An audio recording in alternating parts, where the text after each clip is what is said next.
Hello friends, welcome to Indian investment academy. Good morning. आज की ताज़ा खबर में आपका स्वागत है। ग्लोबल न्यूज़ से बात शुरू करेंगे हमेशा की तरह पहले, और कुछ इंडिया स्पेसिफिक न्यूज़ और कुछ स्टॉक स्पेसिफिक न्यूज़ के बारे में आज बात करने वाले हैं। वीडियो को लास्ट तक जरूर देखिएगा। आज भी एक इंटरेस्टिंग नॉलेज सेक्शन है जिसके बारे में लास्ट में बात करेंगे। तो ओवरऑल अगर हम सबसे पहले ग्लोबल मार्केट्स को देखें तो कल यूरोपियन मार्केट्स तो ओवरऑल फ्लैट ही थे, कुछ ज़्यादा उस पर इम्पैक्ट नहीं था। यूएस मार्केट ओवरऑल थोड़े पॉजिटिव थे, राइट। और reason again AI related anxiety थी, थोड़ी सेमीकंडक्टर रिलेटेड जो इतना ज़्यादा सेल ऑफ हुआ लास्ट आई थिंक एक हफ्ते में स्पेशली, तो वो थोड़ा सा ठंडा पड़ा, मतलब थोड़ा उसमें पॉजिटिविटी आई। तो स्टॉक्स लाइक माइक्रॉन, सैनडिस्क वो बढ़े कल, ठीक है। तो वो उसमें थोड़ा सा पॉजिटिविटी आई। मेजर नेगेटिव न्यूज़ जो ग्लोबली थी, मतलब उसकी वजह से, हाँ, मतलब उस सब चीज़ों की वजह से यूएस मार्केट पॉजिटिव थे। अगेन ऐसा कुछ बहुत बड़ा पॉजिटिव नहीं, मतलब थोड़ा पॉजिटिव साइड पे थे। 0.1 से लेके 0.4% डिफरेंट इंडेक्सेस इस तरह से चल रहे थे। तो मेजर नेगेटिव जो था वो ऑयल साइड से ही है, राइट। ये कल भी आया था, तो फिर $90 प्लस जो है ऑयल चल रहा है। And we know the reasons as well, right. We have seen Donald Trump's tweet की भाई, मतलब कुछ सोल्जर्स ऑफ यूएस जो हैं दे गॉट किल्ड, एंड उसका जो है वो कह रहे थे कि मतलब और हम एस्केलेट करेंगे और हम ये करेंगे। तो वो सब चीज़ों की वजह से market has become little jittery about it, right. तो वो $90 फिर से, जब मैं वीडियो बना रहा था तो फिर से वो $90 क्रॉस हो गया था। एक बड़ा था, फिर थोड़ा कम हुआ था। कम इसलिए हुआ था, ये हो गया था कि भाई ईरान ने बोला था कि भाई हमें एक प्रपोजल मिला है मीडिएटर से टू, क्या कहते हैं, एस्केलेशंस को कम करने का। तो इस तरह की बात हुई थी, तो थोड़ा कम हो गया था। लेकिन फिर से जब मैं वीडियो बनाते बनाते इवनिंग में और मतलब अर्ली मॉर्निंग में, तो ये सारी चीज़ें फिर से जो है नेगेटिव साइड पे वो दिखने लग गई। तो $90 प्लस अगेन, जैसे बार बार हम बात करते ही हैं इस बारे में कि that is a crude oil going up, specially जैसे जैसे वो 80 से ऊपर जाता रहता है इंडिया के लिए, वो एक काफ़ी नेगेटिव फैक्टर क्रिएट होता जाता है, ठीक है। तो वो सबसे बड़ा प्रॉब्लम हमारा यहाँ रहता है। बाकी इस हफ्ते जो है कुछ इंपॉर्टेंट रिजल्ट्स हैं, स्पेशली यूएस मार्केट में। अगर हम देखें, अल्फाबेट है, टेस्ला है, इंटेल है, राइट। तो वो भी चीज़ें हमें इस मार्केट थोड़ा सा उसके अराउंड भी लगता है, यूएस मार्केट स्पेशली वो घूम सकती है। अच्छा, एक और चीज़ जो क्रूड ऑयल बढ़ने का जो कल रीज़न था, वो एक न्यूज़ थी कि हाउथीज जो हैं, मतलब from the side of Saudi Arabia का रेड सी साइड पे जो हैं, ठीक है, they are also Iran proxies ही माना जाता है उनको। तो दे आर सेइंग कि वो सऊदी का नेवल ब्लॉकेड करेंगे, मतलब रेड सी को ब्लॉक कर देंगी, ठीक है। और एक और front basically US Iran war में खुल सकता है, ऐसे मतलब उन्होंने कल कहा।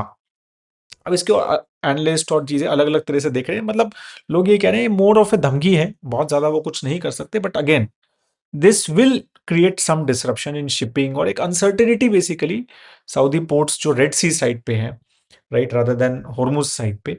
तो वहां पे वो अनसर्टेनिटी क्रिएट हो सकती है और वहां पे इश्यूज क्रिएट हो सकते हैं। और इसके चक्कर में फिर वही कॉम्प्लिकेशंस, राइट। तो फिर वही मतलब क्रूड ऑयल बढ़ने की उम्मीदें, ये चीज़ें यहाँ पर चल रही हैं, ठीक है। तो ये सारी चीज़ों में क्या हो रहा है, यूएस ग्लोबल मार्केट, मतलब यूएस बॉन्ड मार्केट जो है वो बहुत फिर से गिरने लग गया है। वो 4.6, जब मैं अगेन वीडियो बना रहा था तो 4.6 क्रॉस हो गया। 4.6 10 ईयर जी से क्रॉस हो गई है, right. And that is recently again I think वो एक फैक्टर है विच बॉदर्स, मतलब यूएस ट्रेजरी एज वेल, मतलब वहाँ की फाइनेंस मिनिस्ट्री एज वेल। क्योंकि जैसे जैसे ये बढ़ता है तो वहाँ की इंटरेस्ट कॉस्ट बढ़ती है। इंटरेस्ट कॉस्ट बढ़ती है तो क्या होता है, वहाँ के खर्चे बढ़ते हैं, और फिर इंटरेस्ट कॉस्ट बढ़ती है, खर्चे बढ़ते हैं, तो क्या करना पड़ता है, फिर और लोन लेना पड़ता है। मतलब आप इंटरेस्ट दे रहे हो और लोन ले रहे हो, मतलब एक विशियस साइकिल में जा रहे हो। पहले अराउंड $40 ट्रिलियन का टोल है, ठीक है। तो ये एक नंबर है which I think bothers the finance ministry there. और टिपिकली मैंने ये देखा है कि 4.5 से थोड़ा सा ज़्यादा, 4.6 स्पेशली जब वो क्रॉस हो जाता है, तो एक डी एस्केलेशन जो है वो इन सब चीज़ों में, कुछ भी जैसे टैरिफ है, वॉर है, इस सब चीज़ों में हो जाता है थोड़ा, ऐसा लगता है मुझे। But again we will have to see all these things, ठीक है। मगर इन सब फैक्टर्स का क्या हुआ, इस सब फैक्टर्स जैसे ये क्रूड ऑयल स्पेशली, तो इंडियन रुपी फिर से और गिरा, ठीक है। वो एक्सपेक्टेड ही है अगेन, बिकॉज इतना ज़्यादा हम इम्पोर्ट करते हैं। और अगर $90 प्लस क्रूड ऑयल हो जाता है तो उसका इम्पैक्ट तो डेफिनेटली करेंसी पे पड़ना ही है, मतलब इसमें कोई नो ब्रेनर है ये, राइट। तो इसलिए वो 96.5 के आसपास जो है वो क्रूड ऑयल कल, sorry, Indian rupee as compared to dollar पहुंच गया। एक्सपेक्टेड है कि भाई आरबीआई ने डिफेंड किया होगा इन सब चीज़ों में, राइट, और या करेगी। ठीक है। और तो आरबीआई ने कल ये डेटा भी पब्लिश किया कि they have got 20.7 billion dollar, जिसमें से मेजरली एफसीएनआर बी जो डिपॉजिट्स हैं उसके बारे में हमने 2-3 बार मॉर्निंग डिस्कशंस में बात भी की है कि एफसीएनआर जो डिपॉजिट्स हैं वो आरबीआई ने बहुत अट्रैक्टिव बना दिए हैं, स्पेशली जो उसकी जो स्वैप कॉस्ट है, करेंसी कॉस्ट है, वो हटा के। तो वो मतलब ऑलमोस्ट 7 से 7.5% पर एनम डॉलर में रिटर्न्स दे रहा है, which is very very attractive frankly, right. और फिर उसमें वही है कि एक लेवरेज इश्यूज भी आ रहे हैं, तो मतलब कई कई बैंक्स की ऐसी बात हो रही है 10 to 15, 10 to 12, 15% तक रिटर्न्स लोगों को per year almost like risk free मिल रहे हैं।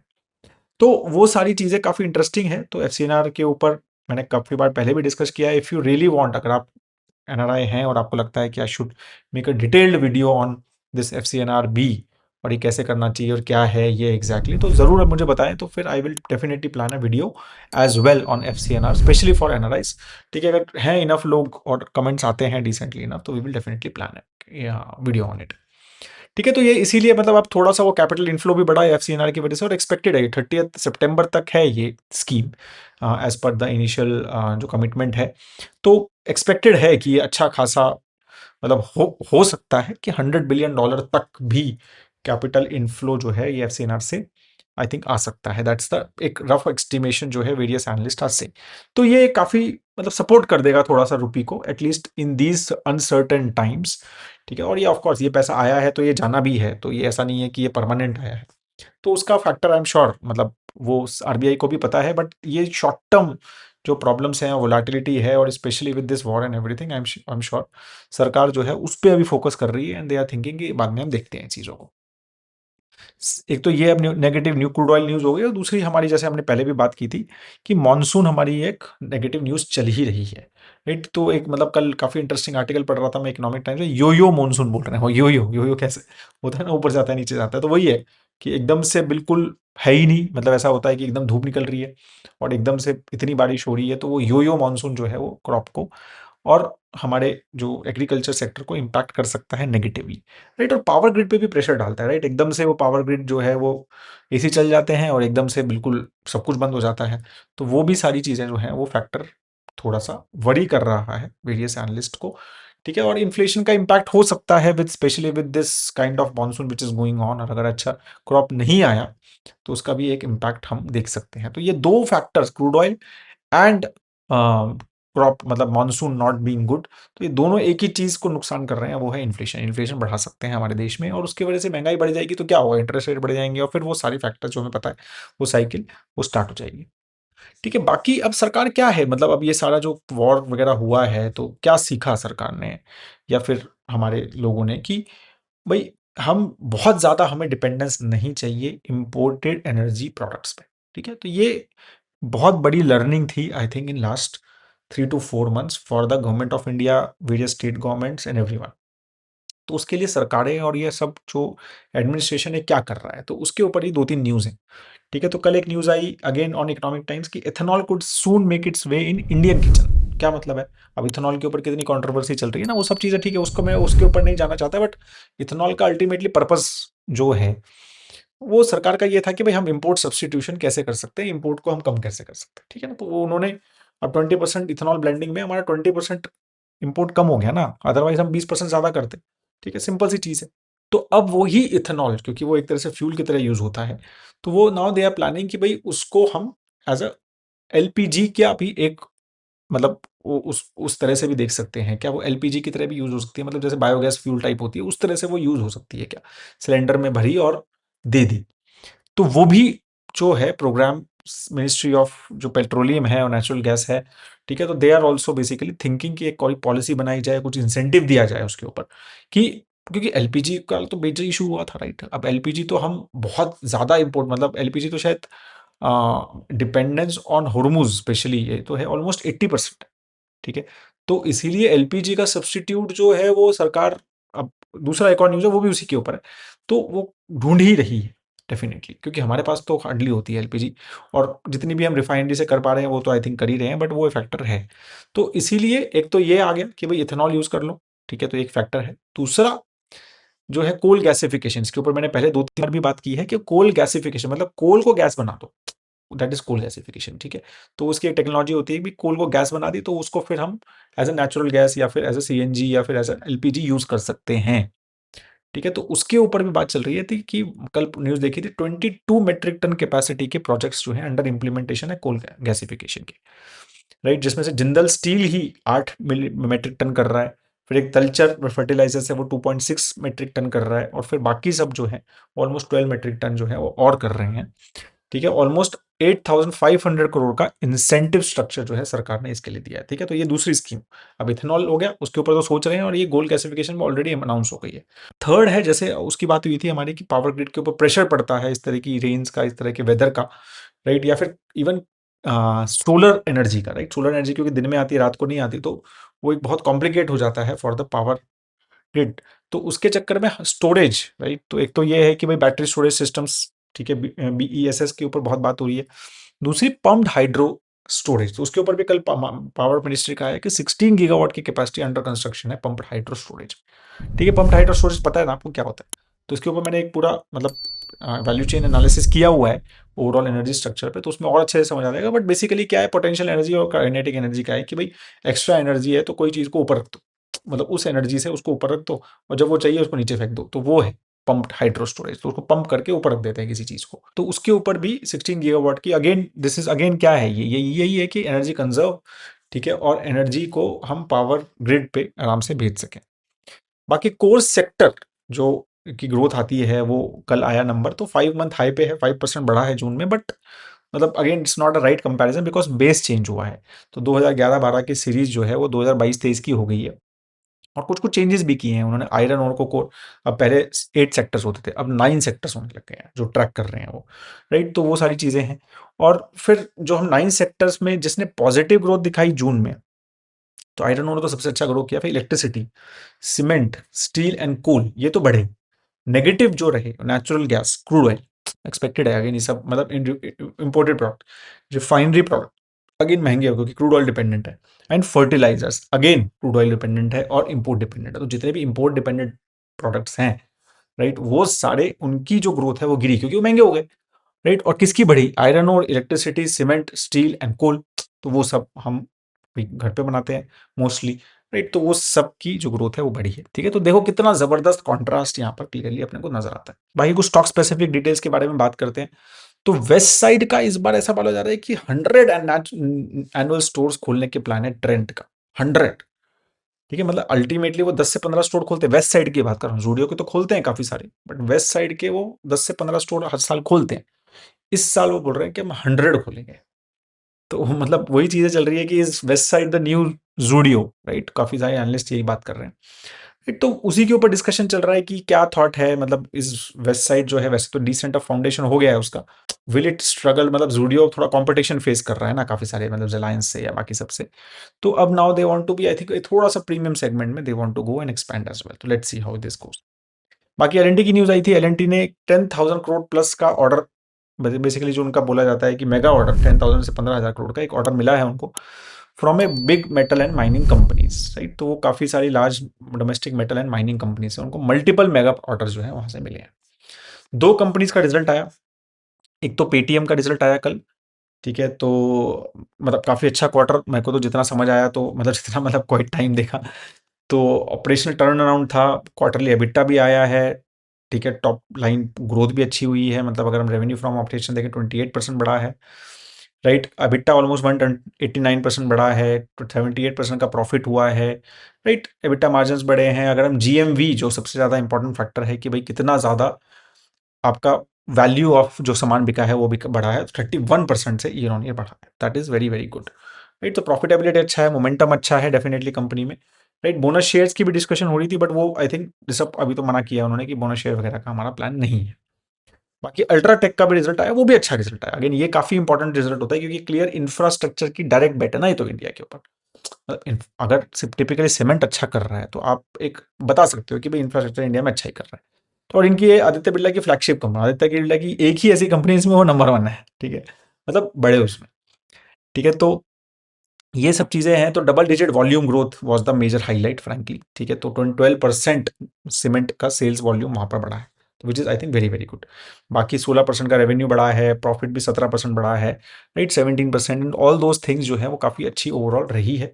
सबसे इंपॉर्टेंट उन्होंने एक तो 13% वॉल्यूम ग्रोथ और 200 metric ton domestic capacity mark जो है वो क्रॉस कर लिया है कंपनी ने, ठीक है। और इंडिया सीमेंट्स भी जो है वो थोड़ा स्टेबलाइज हो रहा है और प्रॉफिटेबिलिटी की तरफ वहां पर आता हुआ नजर आ रहा है, जो उन्होंने एक्वायर किया था। तो ये सारी चीजें तो एक अच्छा रिजल्ट जो है overall, as a said, important क्या होता है इन रिजल्ट्स में, स्पेशली अल्ट्राटेक वाला, कि आपको सेक्टर का और एक इकोनॉमी का भी व्यू मिलता है कि क्या हो रहा है भाई। जब इंफ्रा अच्छा कर रहा है, जो सीमेंट ज्यादा यूज हो रहा है, तो मतलब रियल एस्टेट अच्छा कर रहा है या आपका कंस्ट्रक्शन सेक्टर अच्छा कर रहा है, ठीक है ना। तो ये दो चीजें अच्छी कर रही हैं या तो वो टिपिकली कब अच्छी करती है, वो तभी अच्छी करती है जब इकोनॉमी ओवरऑल भाई बज है इकोनॉमी में, तभी तो दो लोग घर बनाएंगे ना, जब बिक नहीं रहे तो कहाँ से बनाएंगे। तो वो सारे फैक्टर्स जो हैं वो काफी पॉजिटिव है ओवरऑल। कोको कोला ऐसा माना जा रहा है कि इज प्लानिंग, उनका बॉटलर है हिंदुस्तान कोको कोला होल्डिंग, तो उसका आईपीओ का प्लान जो है वो जल्दी आने वाला है इट सीम्स, राइट। उसमें 60% स्टेक है कोको कोला का, खुद कोक का। तो वो दे में offload that and I think offer for sale निकालने का उनका प्लान चल रहा है। तो ये बिल्कुल डायरेक्टली वरुण बेवरेज का कॉम्पिटिटर एक तरह से मान के चलो आप आएगा, अगर ये लिस्ट होता है तो, ठीक है। So that is all on the major news guys.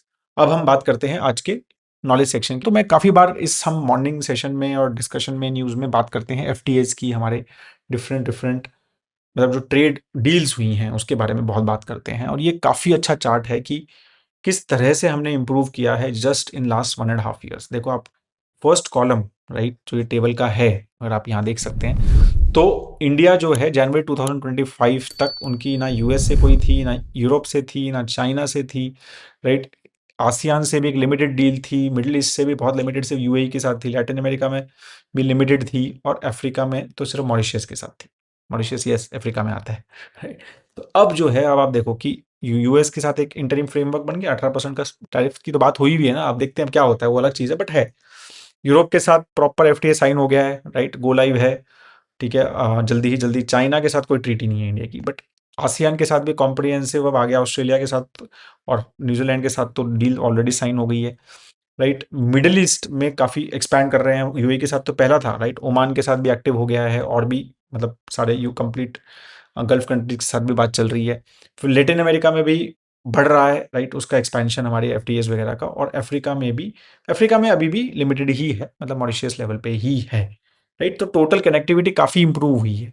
अब यही चीज़ आप अगर वियतनाम का देखोगे, राइट, तो वही है कि उनका उनका यूएस के साथ भी एग्रीमेंट है, यूरोप के साथ भी फैक्ट एफटीए है, चाइना के साथ भी उनका आरसीईपी है, जो इंडिया ने ज्वाइन नहीं किया था, उसमें इश्यूज थे, राइट। फिर एशिया पैसिफिक के साथ भी है, मिडिल ईस्ट के साथ लिमिटेड है, लेटिन अमेरिका अफ्रीका के साथ लिमिटेड है, बट बाकी इनके साथ काफ़ी स्ट्रॉन्ग टाइज हैं उनके, राइट। तो सिमिलरली अगर आप देखेंगे बाकी देशों को, तो they have been doing this, right, ये एफटीएज, ये one to one discussions, one to one relationship, trade deals, but हम वो 1 साल 1.5 साल पहले तक हमारा वो ज़्यादा नहीं था, राइट। हम अभी भी वो WTO and all this global organisation के ऊपर फोकस ज़्यादा करते थे, और वहीं पर एक तरह से अपना एक बनाने की कोशिश करते थे कि भाई सबके साथ मिलके, सबका साथ सबका विकास टाइप, राइट। तो वो सब वहाँ करते थे, बट मुझे लगता है कि now with this change in word, right, और with Mister Trump at helm, and we know how what he does and what why he does, तो वो सब चीज़ें देख के I think this is a good thing that we have done many such trade deals, and काफ़ी सारी sign है, Canada भी है,